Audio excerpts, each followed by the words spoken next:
Hello friends, എല്ലാവർക്കും good morning. അപ്പോൾ ഇന്നത്തെ ജാനകിയുടെയും അബിയുടെയും വിശേഷത്തിലേക്ക് എല്ലാവർക്കും സ്വാഗതം. അങ്ങനെ അപർണയും അതേപോലെ തന്നെ അമലും കൂടി ഇരുന്ന് ഭയങ്കര തർക്കമാണ്. കേസ് എവിടം വരെയും പോകടാ, എടാ കേസ് ഒന്നും പോകാനായിട്ട് പോകുന്നില്ല, ഈ കേസ് എങ്ങനെയെങ്കിലും മുടങ്ങി പോകുക എന്നുള്ള രീതിയിൽ തന്നെ അപർണ അവിടെ സംസാരിക്കുകയാണ്. ഇതെല്ലാം കേട്ട് കഴിഞ്ഞപ്പോഴേക്കും അമല ആകെ അരിശ്യം വരികയാണ്. നീ എന്താ വിചാരിച്ചത്, ജാനകിയുടെ വീണ്ടും തിരിച്ചു വരില്ലെന്നോ? വരുവടി, തിരിച്ചു വരിക തന്നെ ചെയ്യും.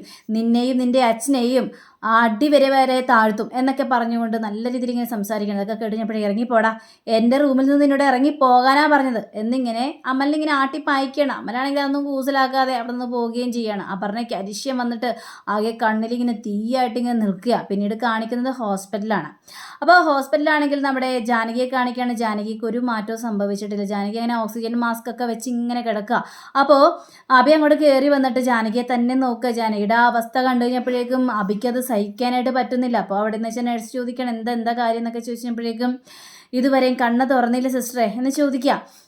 ഇതുവരെയും കണ്ണ് തുറന്നിട്ടില്ല, നിങ്ങളൊന്ന് വിളിച്ചു നോക്കിയേ ചിലപ്പോൾ കണ്ണ് തുറക്കുമായിരിക്കും, നിങ്ങളൊന്ന് വിളിച്ചു നോക്ക്. അങ്ങനെ നമ്മുടെ അബി ഭയങ്കര നിറക്കണ്ണുകളോട് കൂടി തന്നെ ഈ ജാനകിയെ വിളിക്കണം. ജാനകി കണ്ണു തുറക്ക് ജാനകി, ഇത് ഞാനാ വന്നിരിക്കുന്നത്. അബി, നിനക്ക് എന്നെ കാണണ്ടേ, നിനക്ക് നമ്മുടെ മകളെ കാണണ്ടേ എന്നൊക്കെ പറഞ്ഞുകൊണ്ട് ഭയങ്കര സങ്കടത്തിൽ സംസാരിക്കണം. പക്ഷേ ജാനകിക്ക് ഒരു കുലുക്കവും ഇല്ല. അപ്പോൾ നമ്മുടെ അബി സിസ്റ്ററോട് ചോദിക്കുകയാണ്, സിസ്റ്റർ എനിക്ക് ഡോക്ടറെ ഒന്ന് കാണാനായിട്ട് പറ്റും, ഡോക്ടർ എവിടെ, കേബിലുണ്ടോ എന്ന് ചോദിച്ചപ്പോഴേക്കും ആ കേബിലുണ്ട്, നിങ്ങൾ അങ്ങോട്ട് ചെല്ല്, ഡോക്ടർ വിശദമായിട്ട് കാര്യങ്ങളെല്ലാം പറയും എന്നും പറഞ്ഞ് ഈ നമ്മുടെ അബി നേരെ ഡോക്ടറെ കാണാനായിട്ട് പോവുകയാണ്. ഡോക്ടറെ എന്താ ജാനകിയുടെ അവസ്ഥ, നിങ്ങളൊന്ന് തുറന്നു പറ. ഇപ്പോൾ 2 സർജറി കഴിഞ്ഞു, എന്നിട്ട് പോലും ജാനകിക്ക് ഒരു മാറ്റവും സംഭവിച്ചിട്ടില്ല, അവൾ ഇതുവരെയായിട്ട് കണ്ണ് തുറന്നില്ലല്ലോ, എന്താ ജാനകിയുടെ അവസ്ഥ, എന്നെ ആശ്വസിപ്പിക്കാൻ വേണ്ടി നിങ്ങൾ ഓരോ കാര്യങ്ങളും പറയേണ്ട ഡോക്ടറെ എന്നൊക്കെ പറഞ്ഞു കഴിഞ്ഞപ്പോഴേക്കും അത് പിന്നെ നിങ്ങളൊരു കാര്യം മനസ്സിലാക്കണം, 2 ഓപ്പറേഷൻ കഴിഞ്ഞതാണ്, പിന്നെ തലച്ചോറിൽ ബ്ലഡ് ക്ലോട്ടായിട്ടുണ്ടല്ലോ, അതിന് അലിയിപ്പിച്ച് കളയാനുള്ളൊരു ഇതും കൂടിയാണ് നടന്നുകൊണ്ടിരിക്കുന്നത്. അതുകൊണ്ടാണ് ജാനകി കണ്ണ് തുറക്കാത്തത്.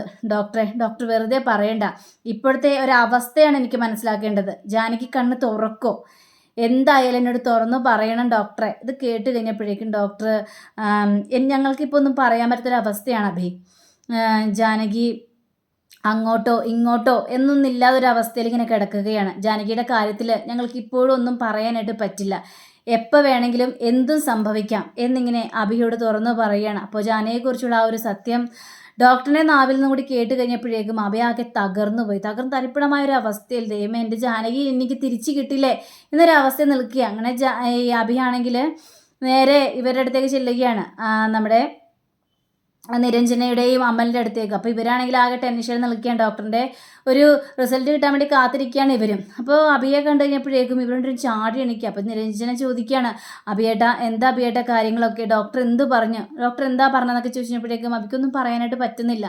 ഞാൻ ജാനകിയെക്കുറിച്ച് എന്ത് പറയാനാണ് നിരഞ്ജനെ, എൻ്റെ ജാനകി എന്നെ വിട്ട് പോകുമോ, അവളെ എന്നെയും എൻ്റെ മകളെയും തനിച്ചാക്കി പോകുമോ, അങ്ങനെ പോയിട്ടുണ്ടെങ്കിൽ പിന്നെ ഞാൻ എന്തിനാണ് ജീവിച്ചിരിക്കുന്നത്, എല്ലാ സ്വപ്നങ്ങളും ഇതെല്ലാം ഉപേക്ഷിച്ചിട്ട് ഞാനും എൻ്റെ ജാനകിയുടെ ഒപ്പം പോകും, ജാനകി ഇല്ലാത്ത ഈ ലോകത്ത് ഞാൻ എന്തിനാണ് ജീവിക്കുന്നത് എന്നൊക്കെ അപ്പം ഇങ്ങനെ പിച്ചുമ്പയും പറയുന്നത് പോലെ തന്നെ ഇങ്ങനെ പറയുക. ഇതൊക്കെ കേട്ട് കഴിഞ്ഞപ്പോഴേക്കും നിരഞ്ജനയ്ക്ക് സഹിക്കാൻ പറ്റിയില്ല. അപ്പോൾ നിരഞ്ജന ഇരുന്ന് പൊട്ടിക്കറിയാണ്, എന്തൊക്കെയാണ് അഭിയേട്ടെ പറയുന്നത്, ഡോക്ടർ എന്താ പറഞ്ഞത് അതൊന്ന് പറയാവോ എന്ന് ചോദിച്ചു കഴിഞ്ഞപ്പോഴേക്കും ഡോക്ടർ പറഞ്ഞത് ജാനകി അങ്ങോട്ടില്ല എന്നൊരവസ്ഥയിൽ കിടക്കുകയാണ്, അതുകൊണ്ട് തന്നെ നമുക്കൊന്നും പറയാനായിട്ട് പറ്റില്ല എന്നാണ് ഡോക്ടർ പറഞ്ഞത്, ഉറപ്പിച്ച് ഞങ്ങളോടൊന്നും പറഞ്ഞില്ല എന്നിങ്ങനെ പറഞ്ഞു കഴിഞ്ഞപ്പോഴേക്കും നമ്മുടെ നിരഞ്ജന വായും പൊത്തി ഇങ്ങനെ ഇടുന്ന കരയാണ്. ദൈവമേ എന്തൊക്കെയാണ് ദൈവമേ കേൾക്കുന്നത്, ഞാൻ പറഞ്ഞല്ലോ എൻ്റെ ജാനകി എന്നെ വിട്ട് പോയി കഴിഞ്ഞിട്ടുണ്ടെങ്കിൽ പിന്നെ എനിക്കൊരു നിമിഷം പോലും ഇവിടെ ജീവിക്കാനായിട്ട് പറ്റില്ല എന്നും പറഞ്ഞുകൊണ്ട് ഭയങ്കര കരച്ചിൽ. പിന്നീട് കാണിക്കുന്നത് നമ്മുടെ അപർണയും അതേപോലെ തന്നെ അജയും കൂടി ഇരുന്നിങ്ങനെ സംസാരിക്കുകയാണ്. എന്തായി ജാനകിയടുത്തിയുടെ കാര്യം, എന്തെങ്കിലും കാര്യങ്ങൾ അറിഞ്ഞോ? ഒരു കാര്യം അറിയാനായിട്ട് പറ്റിയില്ല, അവരെല്ലാവരും ഹോസ്പിറ്റലിലാണല്ലോ, അവരൊന്നും വിളിച്ച് പറഞ്ഞിട്ടുമില്ല, എന്നാലും ഇതിൻ്റെ പിന്നിൽ ആരായിരിക്കും, എന്തെങ്കിലും ഇതുണ്ടോ എന്ന് ചോദിക്കുമ്പോഴേക്കും ജാനകിക്ക് അങ്ങനെ ശത്രുക്കളായിട്ട് ആരെങ്കിലും ഉണ്ടോ, അതുപോലും സംശയത്തിലാണ്. പക്ഷേ ആ ഒരു ഇടി, അത് വല്ലാത്തൊരു ഇടിയായിപ്പോയി, ഒരാഘാതത്തിലാണല്ലോ നമ്മുടെ ജാനകി ഹോസ്പിറ്റലിൽ അഡ്മിറ്റ് ആയത് എന്നൊക്കെ പറഞ്ഞുകൊണ്ട് ഇവരിങ്ങനെ ജാനകിയുടെ ആക്സിഡൻറ്റ് കാര്യത്തെക്കുറിച്ച് സംസാരിക്കുക. അപ്പോൾ ഇത് കേട്ടുകൊണ്ട് വരികയായിരുന്നു പൊന്നു. ഇതൊക്കെ കേട്ട് കഴിഞ്ഞപ്പോഴേക്ക് പൊന്നുവിന് മനസ്സിലായി തൻ്റെ അമ്മ ഹോസ്പിറ്റലിലാണെന്ന്. അപ്പോൾ പൊന്നു നേരെ അജയ് ചെറിയച്ച എന്ന് വിളിച്ചുകൊണ്ട് നേരെ ഓടി ചെല്ലുകയാണ്. അജയ് ചെറിയച്ച, എൻ്റെ അമ്മ എവിടെ അജയ് ചെറിയച്ച? എൻ്റെ അമ്മയ്ക്ക് എന്താ പറ്റിയത്? എൻ്റെ അമ്മ ഹോസ്പിറ്റലിലാണോ? എനിക്ക് എൻ്റെ അമ്മയെ ഒന്ന് കാണണം അജയ് ചെറിയച്ച എന്ന് പറയുക. അപർണയും അജയാണെങ്കിൽ ആകെ സ്തംഭിച്ച് നിൽക്കുകയാണ്. അജയ് ചെറിയച്ച, എന്തെങ്കിലും പറ, എനിക്ക് എൻ്റെ അമ്മയെ കാണണം, എൻ്റെ അമ്മയ്ക്ക് എന്താ പറ്റിയത്, അമ്മ എങ്ങനെ ഹോസ്പിറ്റലായി എന്ന് ചോദിക്കുകയാണ്. അത് ചോദിച്ചു കഴിഞ്ഞപ്പോഴേക്കും അപർണ പറയുകയാണ്, പൊന്നു അമ്മയ്ക്കൊന്നുമില്ല, അമ്മയ്ക്ക് ഒന്നും സംഭവിച്ചിട്ടില്ല, അമ്മ പെട്ടെന്ന് തന്നെ വരും. ഇല്ല, നിങ്ങളെല്ലാവരും എന്നോട് നുണ പറയും, എനിക്ക് എൻ്റെ അമ്മ ഇപ്പം തന്നെ കാണണം എന്നിങ്ങനെ പൊന്നു ഇങ്ങനെ കരഞ്ഞുകൊണ്ട് പറയുന്ന സമയത്ത് നമ്മുടെ വേലക്കാരി ഓടി വരിക. വന്നു കഴിഞ്ഞിട്ട് മഞ്ജു ഇങ്ങനെ പറയണം, ആഹാ കൊള്ളാം, നിങ്ങൾ ആ കൊച്ചിനോട് സത്യങ്ങൾ മുഴുവൻ തുറന്ന് പറഞ്ഞാൽ നിങ്ങൾ എവിടുത്തെ മനുഷ്യർ, നിങ്ങൾ എന്തിനാണ് ആ കൊച്ചിനോട് ഇതെല്ലാം പറഞ്ഞത്? മഞ്ജു, എന്തൊക്കെയാണ് മഞ്ജു പറയുന്നത്? ഞങ്ങൾ പറഞ്ഞിട്ടൊന്നുമില്ല, ഞങ്ങൾ രണ്ടുപേരും കൂടി ഇങ്ങനെ സംസാരിക്കുകയായിരുന്നു. ആ സമയത്ത് ആ പൊന്നു ഇതെല്ലാം കേട്ടുകൊണ്ട് വന്നത്, അല്ലാതെ ഞങ്ങൾ ഒരു കാര്യവും പറഞ്ഞിട്ടില്ല. നിങ്ങൾ പറ, എനിക്ക് എൻ്റെ അമ്മയെ കാണാമെന്ന് പറഞ്ഞുകൊണ്ട് പൊന്നു വീണ്ടും കരയാം. അപ്പോൾ അപർണ പറയാണ്, പൊന്നു ഒന്നും സംഭവിച്ചിട്ടില്ല. അതെ, പൊന്നുവിൻ്റെ അമ്മയെ ഇങ്ങനെ കാറിലിങ്ങനെ പോവുമായിരുന്നു. അങ്ങനെ കാറിൽ പോകുന്ന സമയത്ത് വേറൊരു കാറ് വന്ന് ഈ കാറിൻ്റെ ബാക്കിലിട്ട് ഇടിച്ചു. അപ്പോൾ കുറച്ച് മുറിവുണ്ടായി. ഇപ്പോൾ ഹോസ്പിറ്റലിൽ കിടത്തിയിരിക്കുകയാണ്. ഇന്നോ നാളെയോ വരും മോളുടെ അമ്മ എന്നൊക്കെ ഇങ്ങനെ പറയാം. ഇതൊക്കെ കേട്ടുകഴിഞ്ഞപ്പോഴേക്കും, ഇല്ല, എനിക്ക് എൻ്റെ അമ്മയെ കാണണം, എനിക്ക് എൻ്റെ അമ്മയെ കണ്ടേ മതിയാവുള്ളൂ. അപ്പം അജയ് ആണെങ്കിൽ, മോളെ എനിക്കറിയല്ലേ, അജയ് ചെറിയച്ചൻ കൊണ്ടുപോവാ, കുറച്ച് നേരം കഴിഞ്ഞിട്ട് അജയ് ചെറിയച്ചൻ പോവുള്ളൂ ഹോസ്പിറ്റലിലേക്ക്, ആ നേരം കൊണ്ടുപോകാം കേട്ടോ എന്നും പറഞ്ഞ് നിങ്ങളൊന്ന് സമാധാനിപ്പിക്കുന്നു പറഞ്ഞുകൊണ്ട് അജയ് നേരെ മുകളിലേക്ക് കയറി പോവുകയാണ്. വീണ്ടും പൊന്നുവാണെങ്കിൽ ഭയങ്കരയേറെ കരച്ചിൽ. അങ്ങനെ പിന്നീട് നമ്മുടെ അബിയെ കാണിക്കുകയാണ്. അബിയാണെങ്കിൽ ആകെ ടെൻഷനിൽ നിൽക്കുകയാണ്. അപ്പം അമ്മൽ വന്നിട്ട് ഭയങ്കരയേറെ സങ്കടത്തിൽ ഇങ്ങനെ സംസാരിക്കുകയാണ്. അപ്പോഴാണ് ദേ വരുന്നു നമ്മുടെ പ്രഭാവതി ഓടി വന്നിട്ട്, എടാ അബി, എന്താടാ ജാനകിക്ക് എങ്ങനെയുണ്ട്? എടാ, ഞാൻ കുറേ കാര്യങ്ങളെല്ലാം അറിഞ്ഞു, എൻ്റെ ജാനകിക്ക് എന്താ സംഭവിച്ചത്?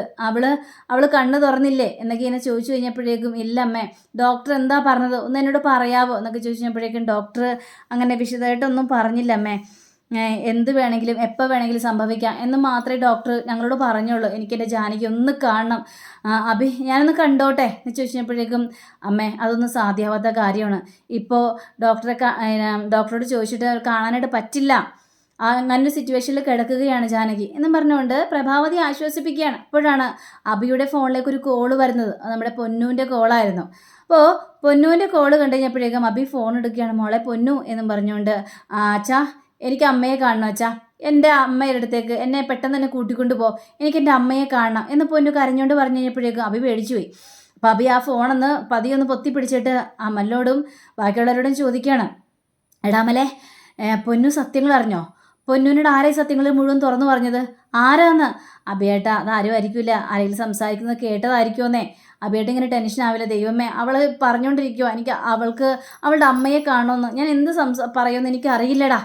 അങ്ങനെ അച്ഛ അച്ഛ എന്നും പറഞ്ഞുകൊണ്ട് പൊന്നു വിളിക്കണം. മോളെ പൊന്നു, അച്ഛ എനിക്ക് എൻ്റെ അമ്മയെ കാണണം അച്ഛ. അജയ് ചെറിയച്ചനും അപർണ ചെറിയമ്മയൊക്കെ പറയുന്നതൊക്കെ ഞാൻ കേട്ടല്ലോ, അമ്മയ്ക്ക് എന്തോ സംഭവിച്ചല്ലേ, അമ്മ ഹോസ്പിറ്റലാണല്ലേ, എനിക്ക് അമ്മയെ എത്രയും പെട്ടെന്ന് കാണണം. മോളെ പൊന്നു, അച്ഛൻ ഉടനെ തന്നെ അങ്ങോട്ട് വരാട്ടോ, എന്നിട്ട് മോളെയും കൂട്ടിക്കൊണ്ട് ഇങ്ങോട്ട് വരാം, അപ്പോൾ മോൾ ടെൻഷൻ ആവില്ലേ എന്ന് പറഞ്ഞുകൊണ്ട് ഫോൺ കട്ടാക്കുക. അങ്ങനെ ഫോൺ കട്ടാക്കി കഴിഞ്ഞപ്പോഴേക്കും അജയ് വീണ്ടും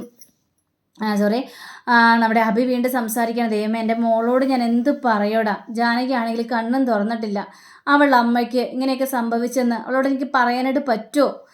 അവൾക്ക് അത് സങ്കടമാവില്ലേ?